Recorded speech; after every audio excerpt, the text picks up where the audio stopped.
Se o Senado consumar amanhã esse processo de impeachment, nós estaremos diante de um golpe não só parlamentar, mas um golpe midiático, um golpe com a omissão do judiciário e com prejuízos brutais para o país, para o povo brasileiro.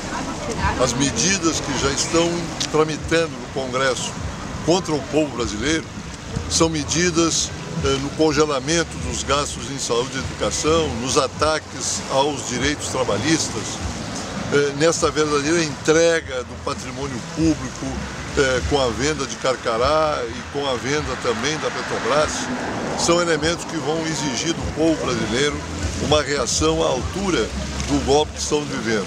É igual ou pior do que 64.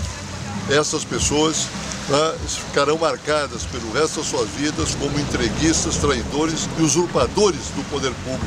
Nós estaremos reagindo a esse processo.